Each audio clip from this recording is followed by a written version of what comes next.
Good afternoon, everyone. Is this on? Can you hear me okay? All right, perfect. Welcome to, good afternoon. Welcome to our weekly service celebration. My name's Tracy Ivanovich, and I'm honored to serve as your president. Please silence your electronic devices. And today, I got to get my little clicker. Today for Where in the World, there we go. Oh, I must have skipped right over it. There we go. Today for Where in the World, we're honoring Shane Gibson. I know he was just here. He must have, oh, there you are. So Shane and Taji went on a trip this summer into Jamaica as well as Mexico, and he found Rotary signs in Ocho Rios. And so I thought for the Where in the World segment today, we would talk about Ocho Rios. And they have, between 1915 and 1930, during the American administration of Haiti, some Rotarian Marines used to meet every week in Jeremy, Jamaica. About 1930, a Rotary Club was started in Port-au-Prince, but never chartered. The records of Rotary International indicate that Rotary within the islands of the Caribbean began with what was called non-district clubs. The first non-district club to receive a charter was the Rotary Club of St. Thomas in 1957, followed by the Rotary Club of St. Croix in 1958, and by the Rotary Club of Kingston in 1959. Rotary International continued to charter non-district clubs until 1973, and there were about 41 clubs at that point. In June of 1973, the first Caribbean Convention of Non-District Clubs was held in St. Kitts, and one of the outcomes of that convention was a petition to Rotary International for the establishment of a district for the clubs of the Caribbean. It was approved and established in 1974 as District 404. All the French, Dutch, and English-speaking islands in the Caribbean diaspora were included, and Dr. John Watts of Grenada became the first district governor of that district. So I thought that was very interesting for us to learn about some of the 200-plus countries that participate in Rotary International. And with that, I would like to invite Emily Herman up to do our reflection.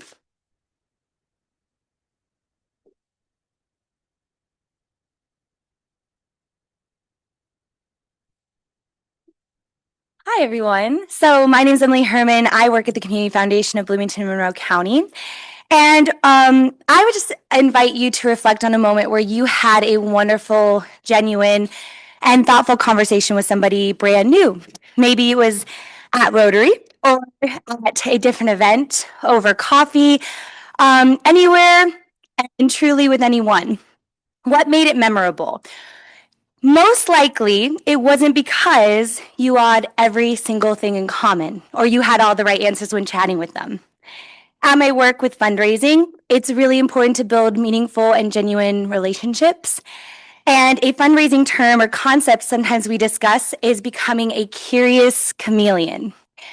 So curious chameleon, that doesn't mean adapt and change completely who you are depending on who you're talking to.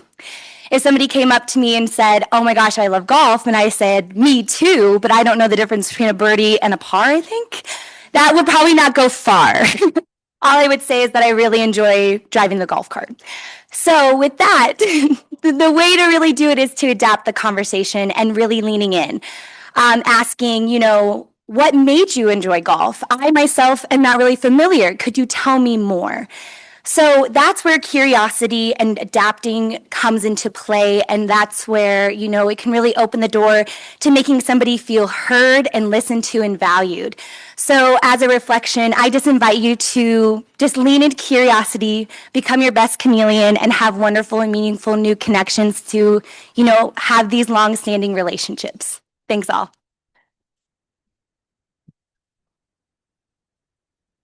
And I don't think Heidi is able to make it, so I will introduce our guests. First of all, we welcome Steve Bishop, who is a guest of Liz Irwin. It's good to see you again, Steve. Brian Hain from a Bloomington North Rotary Club. And our next guest didn't want to be introduced, but I'm going to pull the plus daughter card. And we have Sue Schindel here as a guest of Winston.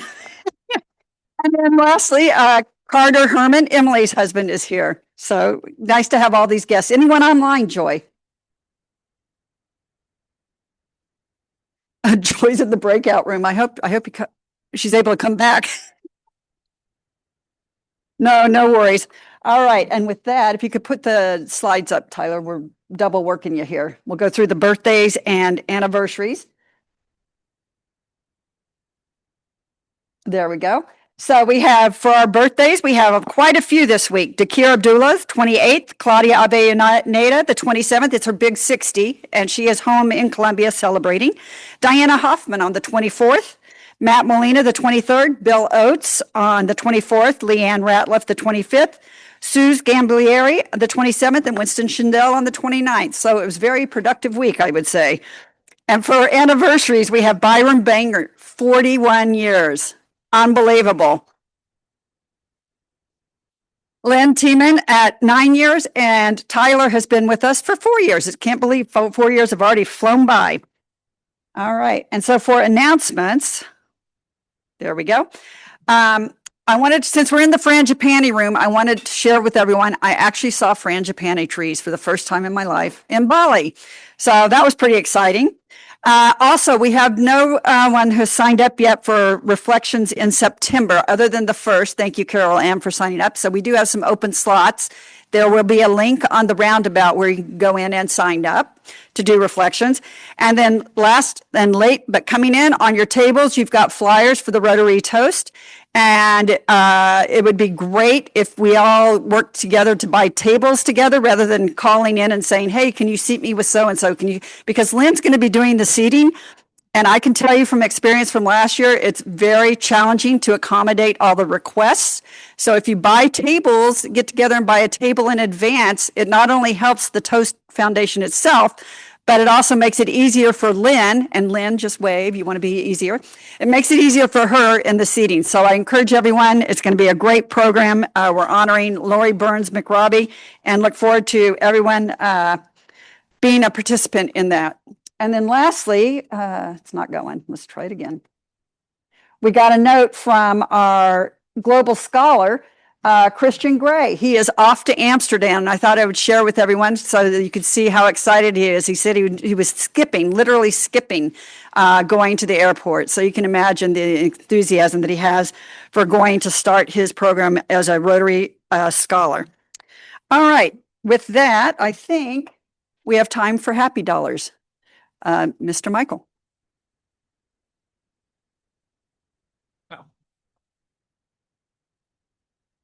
And by the way, happy dollars are going to Teachers Warehouse. Today is my big sister's 70th birthday, so I'm celebrating Jan Schwartzberg in Ithaca, New York.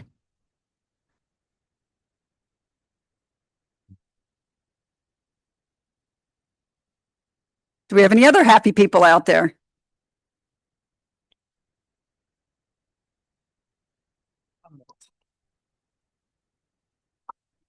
Okay, here's 20, and it's my 59th wedding anniversary was last week, and both of my children's birthday were last week. Wow, that's awesome. And Joy, do we have any happy dollars online? Well, I don't see any happy dollars. I think we're happy people, but I don't see happy dollars. All right, anyone else out in the audience? Oh, I see Brian. My eldest daughter actually is going to be earning her life rank tonight. So very happy with that. She'll work on her Eagle next. That's awesome. All right, and I see. Here's 20 happy dollars. My wife and I have been very fortunate this year.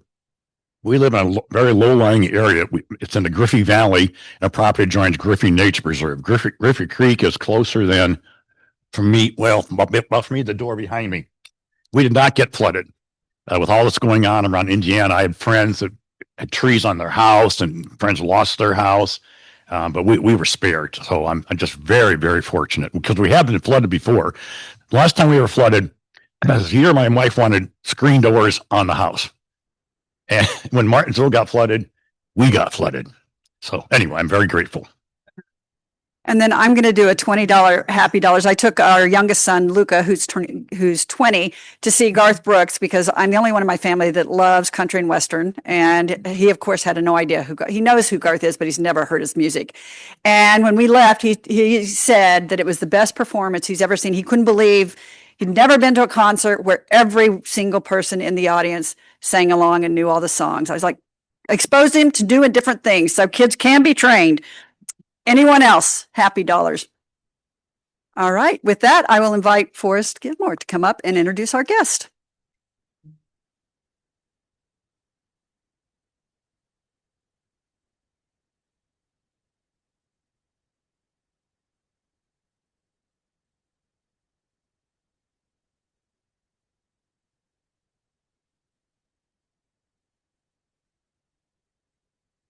Good people, get ready for something special. Emily Pike is our guest speaker today, and I've been a close friend of Emily's for over 15 years.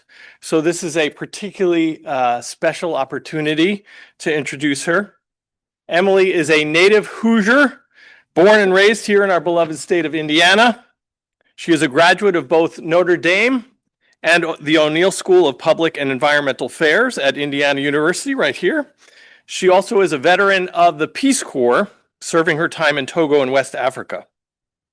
It's hard to believe, but there was a time in our community, here in Bloomington, we did not have a shelter for homeless families. That there was a time when this didn't exist. It was a service that wasn't part of our community. And while many people are responsible for its founding and its success, I think I can safely say that Emily is perhaps most responsible for making New Hope for Families into the thriving epicenter of community resources for homeless families it has become. Really remarkable work that she's done. She began work there in 2012 and founded New Hope's children's program in 2013. And I remember back then when many voices struggled to understand Emily's vision for the children's program at New Hope. But it has become very clear that Emily was just ahead of her time, as the shelter and the child care program now work together so seamlessly that we could not imagine them apart. Becoming New Hope's executive director in 2017, she has built an essential institution for fighting family homelessness that is both strong and effective. She also gives so freely of her knowledge and time as the chair of our regional council, ushering Monroe and the 5 other counties in our area into a collaborative approach to ending homelessness far greater than we've ever seen before. I also can't fail to mention that she is the adoring mom of 2 wonderful, beautiful children, Lainey and Bert, who I've come to love very much. So, buckle your seatbelts for a great ride. I give to you Emily Pike.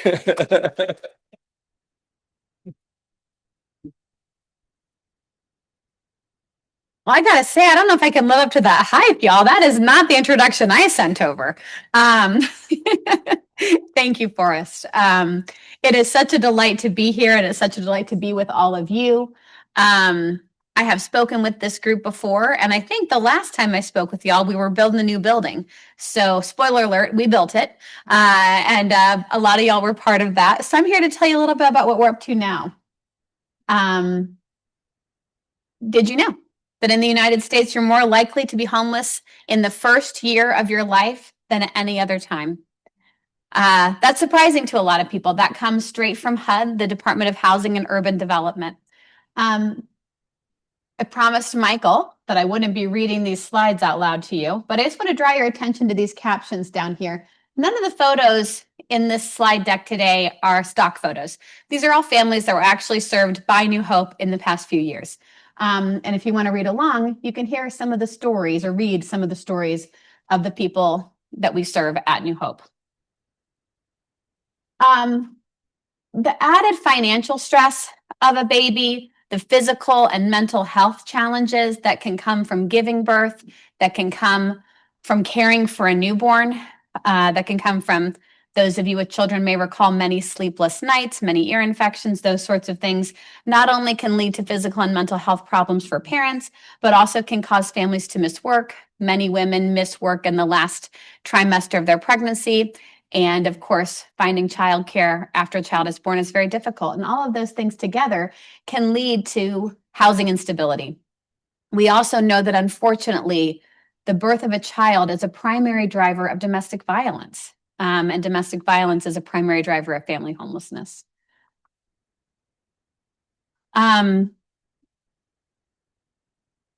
Oftentimes, when we think about homelessness, what we tend to think about are people that we see in the park. They are people that we see maybe with a shopping cart, people with perhaps an obvious mental health problem. And those people are out there for sure, and they need our help and they're deserving of our help. And they actually make up a minority of people experiencing homelessness, those chronic folks. Families, we don't tend to think about, right? Because we don't see them. And so we either consciously or subconsciously just sort of assume that there must not be that many of them. But the truth is that 30 to 40% of people experiencing homelessness in our community every night are families with children. I wasn't sure whether to include this slide. I don't know if you guys can read it or not. But what it tells us is that 1.2 million children in the United States experience homelessness each year. That is more children than live in many US states, right? So actually childhood homelessness is remarkably prevalent. And this number is likely an undercount, right? In Indiana, we know for sure that more than 4,000 children each year experience literal homelessness, which is to say they slept outdoors, they slept in a shelter, they slept in a car, somewhere else that wasn't intended for human habitation. And in Monroe County alone, we see more than 200 children each year experiencing homelessness, and oftentimes more like 250. New Hope is here. So in most of the country, when a family becomes homeless, they have to separate. There's a shelter for men and there's a shelter for women and children. 15 years ago, some local leaders in this community, one of whom is sitting in front of me, decided that Bloomington shouldn't be one of those places. They decided that a family who became homeless in Bloomington, in Monroe County, should be able to stay together. And they decided that they wanted that to be the case regardless of family composition, regardless of marital status, and regardless of their faith, which is to say that New Hope is founded on the principle that families stay together. And that means single moms, single dads, married couples, unmarried couples, same-sex couples, custodial grandparents, transgender folks, anyone you can think of who has custody of a child and becomes homeless is welcome at New Hope for Families. And that's been true for 15 years. In 2015, as Forrest mentioned, we opened our early learning program.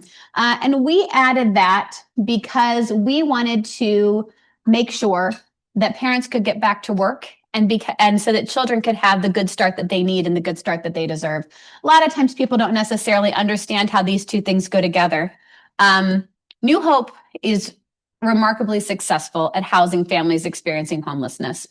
And we do that with an individualized plan for every family. But each of those individualized plans follows one basic template, and it goes like this: find childcare, find income, find a lease, right? Those are the three things you have to do. Everyone in our shelter has children, and everyone who has children, if you're going to work, is going to need childcare, right? Anyone sent a kid to daycare recently?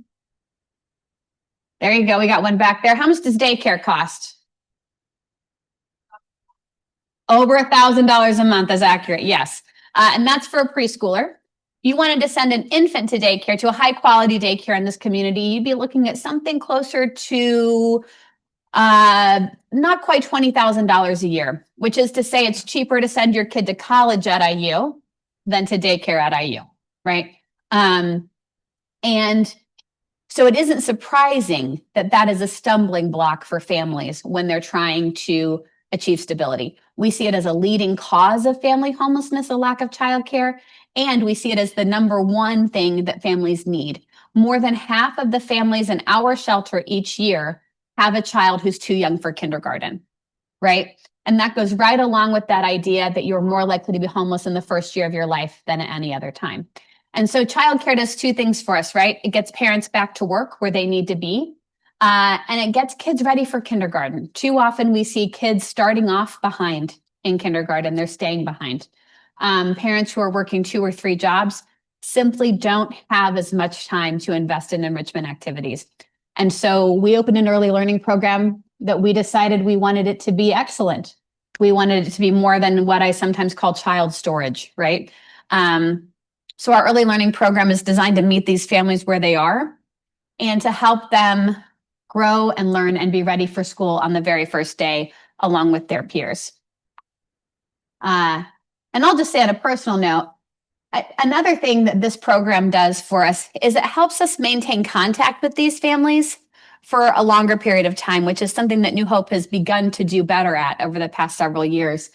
And a sort of even tertiary goal that we set for this when we began it was that maybe it could help to break down some of the stigma around homelessness, right? There is nothing more leveling than watching your kid play with another kid, right? Last summer, I had a birthday party for my kids at Bryan Park. We invited everyone in the class. My kids go to our school. We invited everyone in the class, and I will say it is tremendously leveling to watch every single 2-year-old there have the exact same meltdown because you gave them the wrong cupcake. Turns out it doesn't matter what your income level is. You wanted the bluey one, okay? Everyone wanted that one. And that's one of the things that helps us meet the needs of the community. So for 15 years, we've been doing that. Over here, you will see the very first house. It's not there anymore. It will soon be part of it is now in the great house farm in the sky. But it is on the Hopewell property. But that is where Sue Shindell and her friends started a shelter in 2011. A lot of you guys have been knowing about New Hope that whole time. But for some of you, it's newer. In 2011, we were serving just 3 families at a time in our shelter. And I will say this, is today the 25th? Yeah. So 3 days ago, we celebrated 15 years since the first family at New Hope moved out into stable housing. Since that time, so that was one family 15 years ago. Since that time, we have sheltered more than 500 families at New Hope. Yeah, right? Which is kind of remarkable when you think about where we started. I used to love to show people this house because it had it was all renovated with volunteer labor, right? And so there was one spot where if you stepped on a floorboard, you could sort of feel your body headed for the basement. But it was this tremendous labor of love from this community that decided that our values say this isn't a place where families have to sleep outside. We now have a property that we opened in 2022 that's an early learning center for up to 60 young children and a shelter for 12 families each night. And that is something that I have to say feels remarkable. One of the things that I've heard my friend Forrest Gilmore say a lot of times is that we as leaders often overestimate what we can get done in a year. But we underestimate what we might be able to get done in 5 years or 10 years. And I think 10 years ago, this wouldn't have seemed possible for this community. And it's just here now. So we don't have to wonder anymore, which is pretty remarkable to me. So by the numbers, each year, New Hope shelters more than 50 families. And we serve more than 80 young children in early learning. One of the things I want to say about this is that when we say that we shelter those families, what we mean is that either in hotels or in our shelter itself, we welcome those families in, and then we offer them the supportive services they need to move through homelessness into lasting stability. We understand that homelessness is time limited for most people, right? Homelessness isn't an adjective that describes a person. Homelessness is an adjective that describes, or homelessness isn't an adjective at all. Homeless is an adjective that describes something that happened. And so when we welcome families in at New Hope, what we're trying to say is, here, let's make a plan to help you move from point A to point B, and let's make sure that you are the architect of that plan. And in doing that, in moving to a housing first model over the past 15 years, what we've seen is that we are consistently able to house in a lease in their name that they can afford more than 80% of families who stay at New Hope. So in the state of Indiana, about 32% of people who stay at homeless shelters move out into stable housing. Last year at New Hope, that number was 86%, which is an all-time high for us. We're very proud of it. And that is a work in progress, right? But at the end of the day, one of the things that our homeless response system in our community is committed to, and that's all of the sheltering providers together, is that we're not trying to fill up beds around here, right? We're trying to empty beds. And I think that's something that sets our homeless response system apart. We also, in recent years, have developed a very robust prevention and diversion program that is in partnership with Heading Home of South Central Indiana and with the Community Foundation. But essentially what that does is it tries to help us catch families before they experience literal homelessness. So we shelter 50 families each year, but more than 125 unique families, those are families who don't go into shelter, are served in prevention and diversion.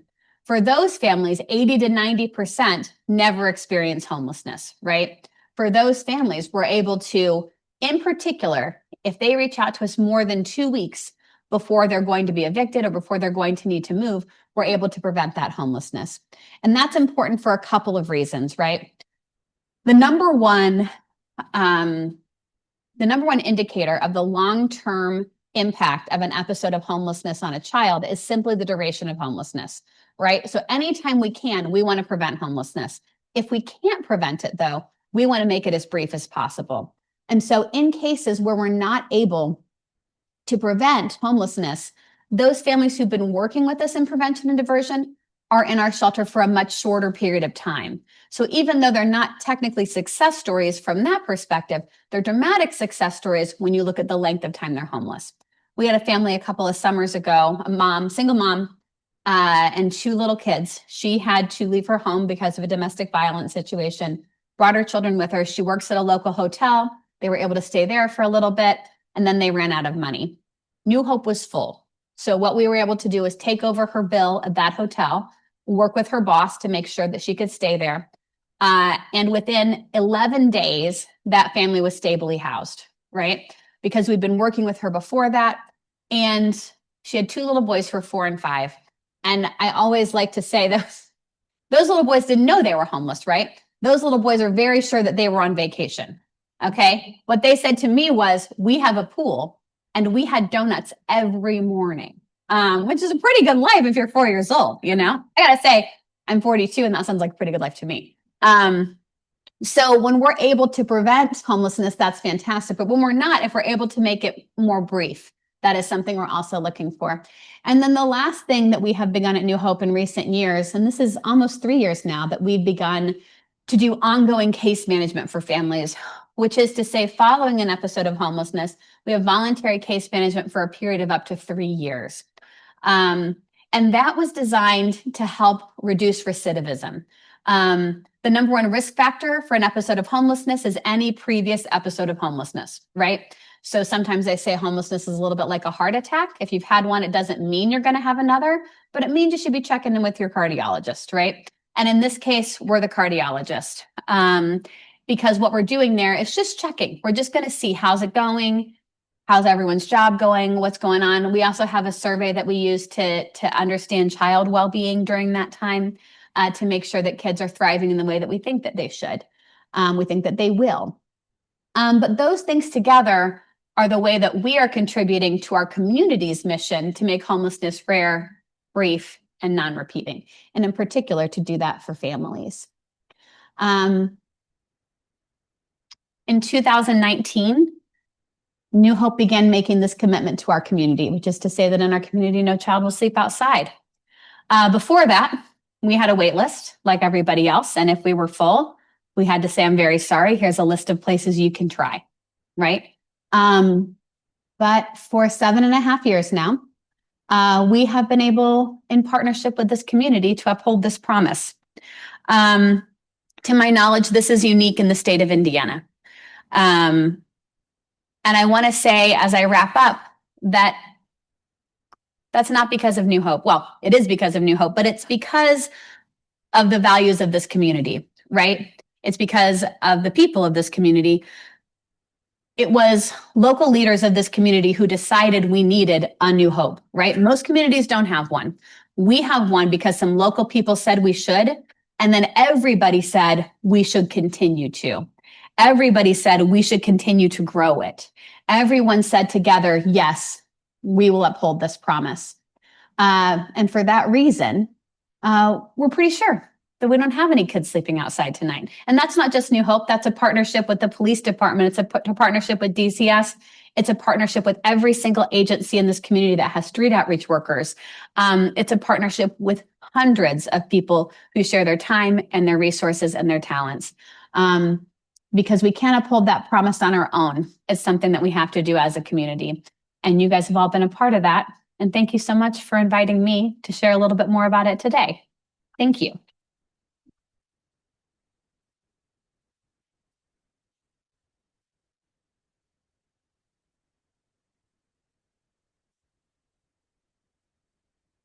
What you got, Zodi? Presentation. Yeah.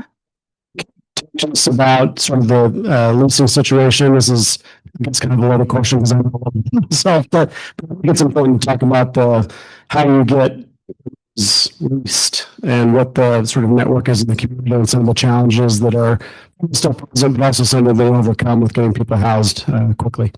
Yeah, absolutely. Great question, John. Many of us who own homes don't actually realize how tight the rental market is in this community, especially if we've been in our house for a little while.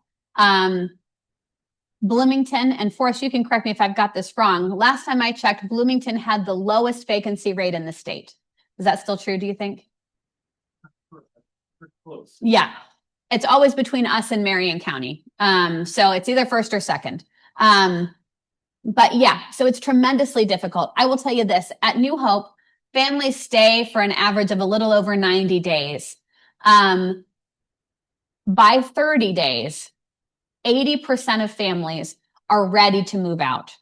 That is, they have a job, they have childcare, they have income, they have what they need. What they do not have is a lease. They cannot find a lease. So more than 2/3 of the resources that we are putting into shelter are just housing search and placement. So if we had more landlords, if we had more leases, what that tells me is that we could save tremendous resources and, more importantly, reduce the impact of homelessness on children by about 2/3. So leasing up is far and away the most difficult part of this process. It's hard if you're in a market-based lease through our partnership with Beacon and Rapid Rehousing. It's hard if you are in a Section 8 lease, which is called a housing choice voucher.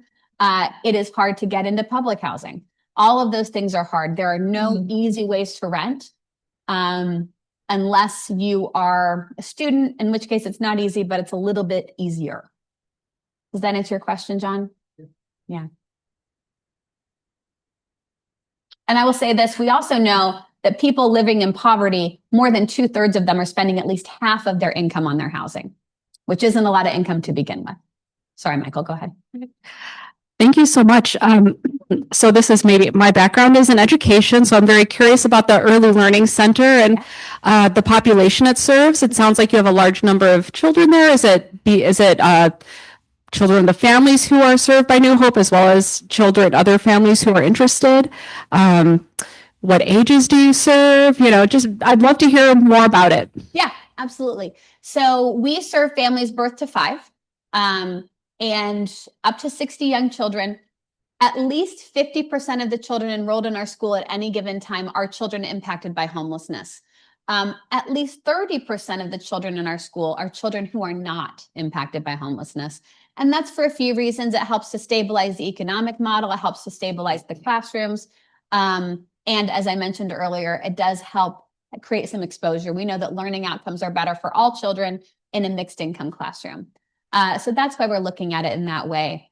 The middle 20% is flexible based on needs and siblings and et cetera. We have a play-based curriculum. So we're really focused on whole child-led work. We know that no one's able to work if they haven't had enough to eat, which means we should all be very productive after this lunch. By which I mean I'm going to need a nap. And we are focused on meeting families where they are as well. So we don't have any enrollment fees. We don't have any activity fees. Once children are enrolled, they may stay until they go to kindergarten. Some children do and some children don't. If you end up moving to Bedford or Ellettsville or even just the far west side or the far south side, it may be more convenient, it may make more sense to go somewhere closer, especially if you do not have a car, which many of our families don't. But we know that about half of the kids end up staying for at least one full academic year, which is fantastic because that's really what we're looking for them to make those, to help improve those outcomes. Thank you so very much for this information. I didn't hear you really talk about dollar signs. And we know that everything has a cost to it. And I would like for you to talk a little bit and inform us about what you really need in the way of money. Yeah. So what we really need in the way of money is a few things. When we look at that prevention and diversion work that I was talking about, that we have begun to do in a much more robust way in the past several years, a lot of that was funded by ARPA. So the American Rescue Plan Act during the pandemic provided extra funds for a lot of different activities in our community and others. And so that's an area where we're going to be looking to the community. Another place is with early learning. So for a while in our state, we had open enrollment for our CCDF vouchers. A CCDF voucher works a little bit like a housing choice voucher, but essentially families apply for it and then they can use it at qualified providers to pay for childcare. Unfortunately, in our state, we now have a wait list that's a few tens of thousands of families long. So our governor did recently release some funds to help alleviate that, but only enough to serve about 1/3 of the families who are waiting. Obviously, and that wait list right now is between 18 and 24 months long for most families. Obviously, if you're experiencing homelessness, you can't wait that long. There is a way for families to get an expedited voucher, but it's complicated. And so we serve families in our early learning program, regardless of whether they have a voucher today, because today is when they need childcare so they can get housing. And we will continue to do that for as long as they need it. So that's another area that comes to mind. Right now, New Hope has done tremendous growing over the past 15 years. And right now we're really focused on not necessarily adding new programs. We're really focused on this promise of no child sleeps outside and making sure that we have the resources in our community to sustain all the new things that we have been adding in the past several years. So those are the things that right now have vulnerable funding sources, I would say. Did that answer your question? Okay. Hi, thanks for being here. And I was delighted to see that your facility was on the garden walk tour this year. Thank you. And two things. First, I was surprised at how much space was all plants or gardens or something all over the place there. And then second, I wanted to know if the families or children are involved in any of those garden growing things or things like that. Thank you for asking. It was a delight to be on the garden walk this year. And it's a little, I don't know if hypocritical is quite the right word for me to come up here and say it was wonderful because I did none of that work. I will tell you, we have a remarkable team of volunteers. I have a particularly black thumb and cannot seem to keep anything alive other than my two children so far. But yes, we have a remarkable team of volunteers who have just poured their love into these gardens. One of the foundational beliefs that we have at New Hope is that we want to treat families with dignity. And the way that we present our spaces is one of the ways that we express that to families. So sometimes I tell people about the reason we have beautiful early learning classrooms. You guys saw some photos of those, is because when we give that to children, we are telling them something about what they are and about what we believe they deserve. And so our words and our actions serve as mirrors for children so that they understand that. And that's true for grownups too, when we forget that sometimes. But having a space that's beautiful is one of the ways that we say you are valuable. We believe that everyone deserves access to beauty and that when you are in crisis, you need it a little bit more than other people.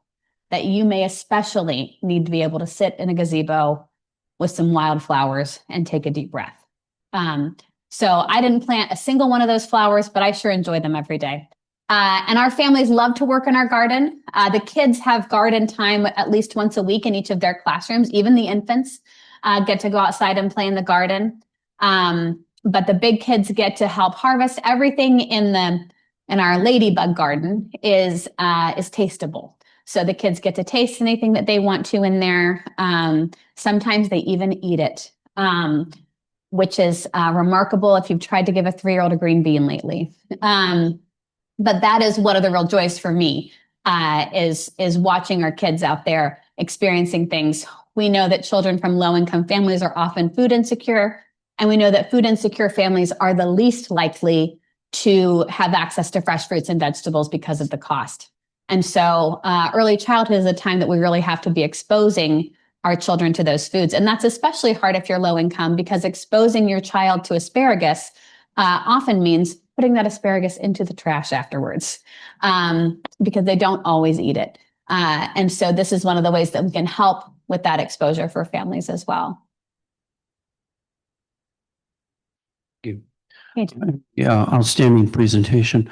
I want to ask you to kind of go up like the 30,000-foot level. Okay. Obviously, you've done an outstanding job where you are now, and I'm wondering if you could share your observations about how we're doing as a city and a county in addressing the homeless issue, and what from your leadership and experience and broad knowledge of this area, what not just what are your observations, but do you have some recommendations or thoughts about where we might go?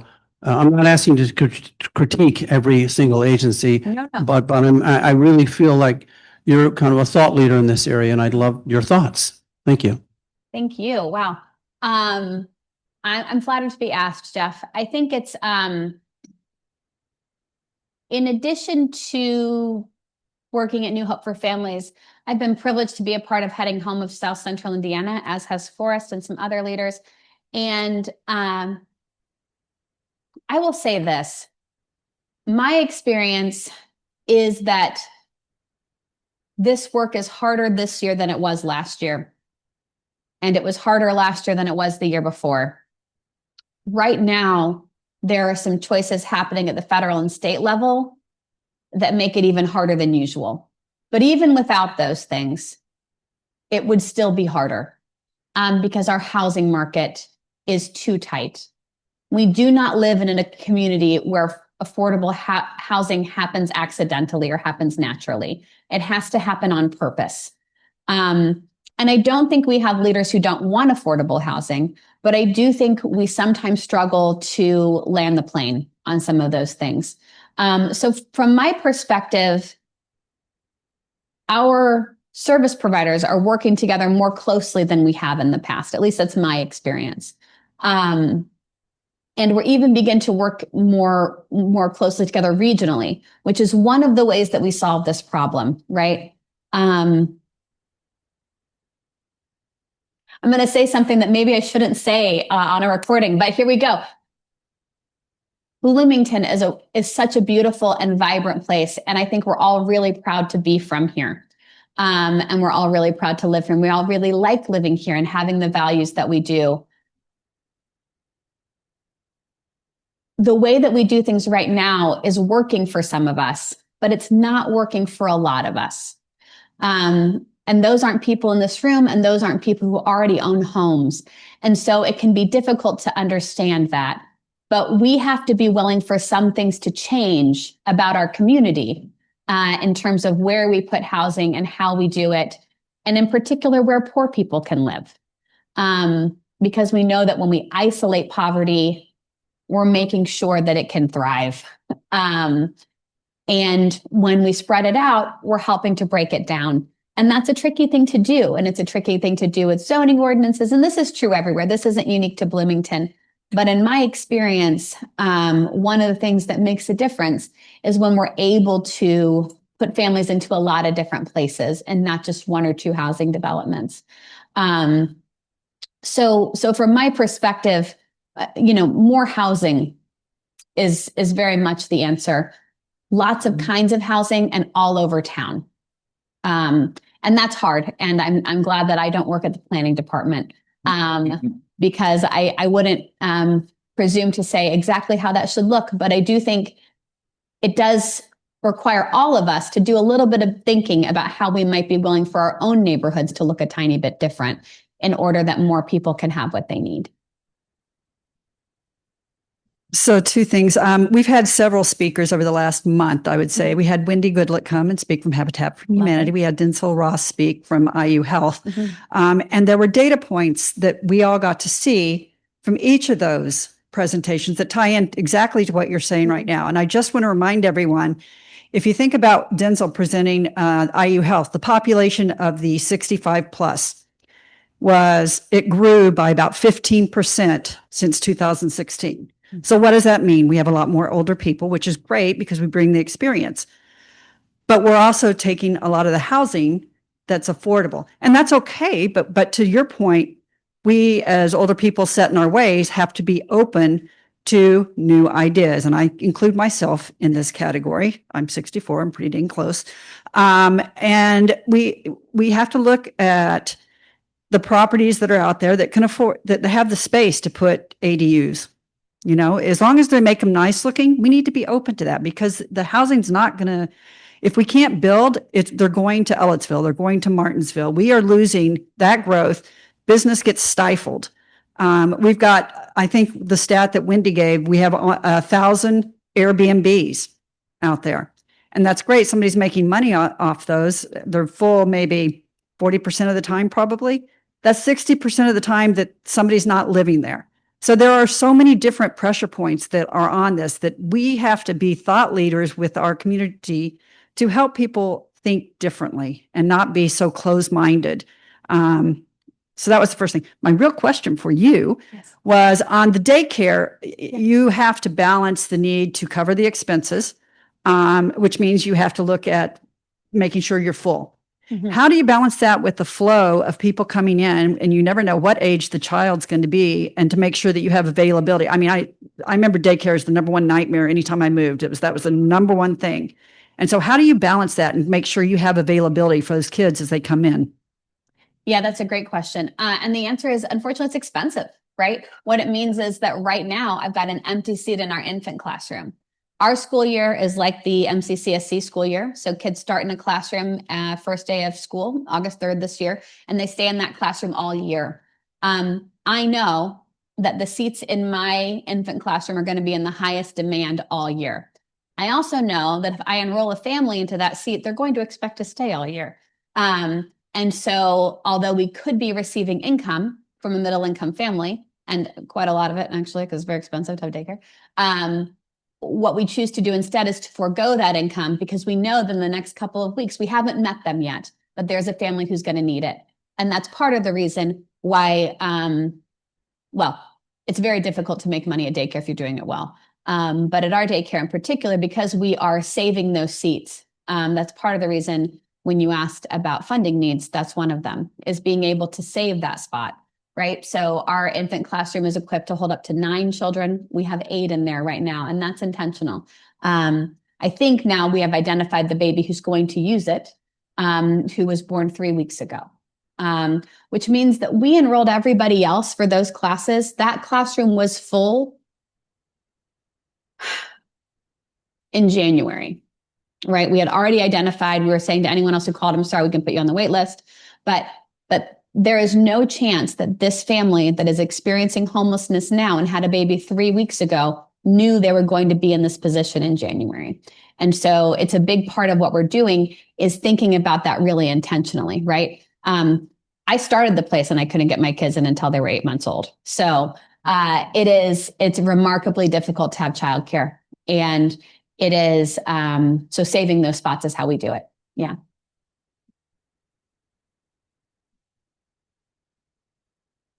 Hi. So I've had a good bit of firsthand experience with homeless relatives. Actually, both my parents, though I only speak to my mom.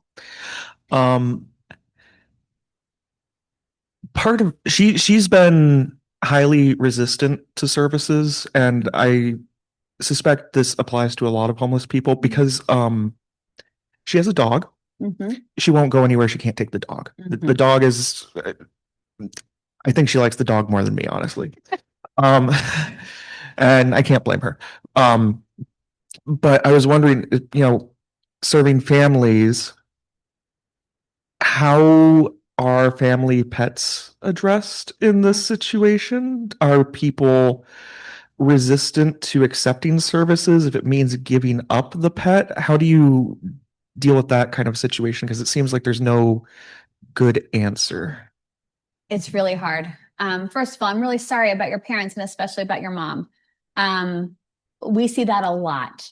It is really common. We're really fortunate in this community to have providers like Beacon where you can bring your dog. At New Hope, you cannot, unfortunately. You can only bring a trained service animal to New Hope for families. What we do, though, instead, is that in that prevention and diversion work, we help to identify a place for that dog to go.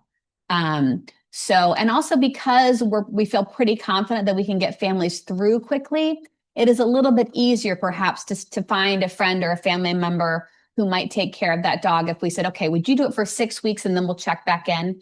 And then after 6 weeks, if we're pretty close to identifying a lease, then it's okay, well, do you think you could hold on for another 6 weeks? Because at the end of 12 weeks, most people are housed. And so that's how we do it. It has long been a dream of mine it's a sort of passion project that hasn't gotten off the ground yet, but will, to set up a community fostering program for pets of homeless families. I have seen families where dad sleeps in the car with the dog, and mom comes inside with the kids. I have seen families where dad never comes to the shelter, where he continues to camp with the dog, while mom comes to the shelter with the kids, and then they're reunited in housing. Thankfully, I haven't seen a lot of that. I have seen more of working with the Humane Association. Again, because we're usually looking at something time limited, it is easier to say, okay, what about your brother who lives in Martinsville? Could he stay there? What if we were able to identify someone who would help pay for the dog food? So some of this work is sometimes called housing problem solving. What's really interesting about it, and I'm so glad you asked, because it doesn't apply just to the people, right? Pets are a part of our families, and we know that. And so when we're able to do that, when I say that we meet families where they are, this is exactly the sort of thing that we mean, right? Is that we say, okay, we know that you love this cat. And let's think about how we can make sure that this cat gets to stay a part of your family at the end of this. So one day I would love to have a better answer even than that, but I'll reach out to Michael and ask if I can come back to tell you about it. Questions online. My quick question, the cameraman has one. Quick question is for the families that you stay connected to after you do it. I imagine you run a set of like all sorts of different kinds of opinions about that. As in, some of them want nothing to do with the connecting with you because I was homeless and now I'm not. But some probably really enjoy the community you've helped create and the other people supporting them. What do you do to actually try to ensure that community and connection remains? What are your actual strategies to be able to do that? Yeah, so that's a great question. The first is that we are all about relationship-based care, and that's true in our early learning, and it's true in our shelter. So they're going to have someone that they already have known, someone that's already been invested in them, someone who's helped them to get housed is going to be the person who reaches out. Secondly, through a generous grant, right now we're able to offer some incentives. So we offer grocery store gift cards, so Kroger cards, for people who participate in that survey that I mentioned. But participation has been pretty robust. We've only had, I think, 4 families total who over 3 years who have completely declined to participate. And one of those families moved out of state, another one moved out of country. And then one of them opted back in after a little while. I will say this, the other thing that's remarkable, and I should have mentioned in the presentation, is that New Hope's always had a pretty low recidivism rate. But in the 3 years that we've been doing this, our recidivism rate is 0. We have had not one single successful family come back to us since we started this. We've had a couple who came to us. Yeah, right. But you're right. Oftentimes families say, look, I don't want to think about when I was homeless. Are you kidding me? It's like how people have an aversion to hospitals after someone they know has died, right? It's yeah, they don't want to come back to New Hope. Are you kidding? That was a terrible time. And so being able to reach out to them, we also go to their homes to do these. So we don't ask them to come to us. We send someone out to go to their home, talk with them, see how it's going, give them a Kroger gift card, and say, is everybody paying their Duke bill? Is anything happening? Because things happen, right? If you were on the edge of homelessness before, you're going to come to the edge again. And so we want to be there to help make sure that we can support that. Thank you guys so much. Thank you. Well, Forrest, you weren't kidding. That was a good ride. I'll say. I want to thank everyone who helped bring this meeting to fruition. Marilyn, wonderful job greeting. Myself for your guest introductions. Forrest for the speaker introduction. Joy for Zoom hosts. Nice having you back from Alaska. Emily, great reflection. Thank you for that. Judy Schroeder for doing the reporting. Michael Shermis, glad to have you back running the camera and microphone. And then Jeff, I'm not sure if you got any pictures or not. Thank you so. Good. And then Jill, thank you for all you do, keeping us organized. And Tyler, of course, with the audio and equipment. Our next meeting will be in the Georgian Room on the 1st. John Kiesler will be our special guest discussing trauma-informed care. So please join us if you're able. And with that, if you're able to, Michelle has an announcement. Oh, there's a community service meeting right after this, so please stick around. And Tyler, if you're able, please stand for the 4-way test. Of the things we think, say, or do, first, is it the truth? Second, is it fair to all concerned? Third, will it build goodwill and better friendships? Fourth, will it be beneficial to all concerned? And fifth, is it fun?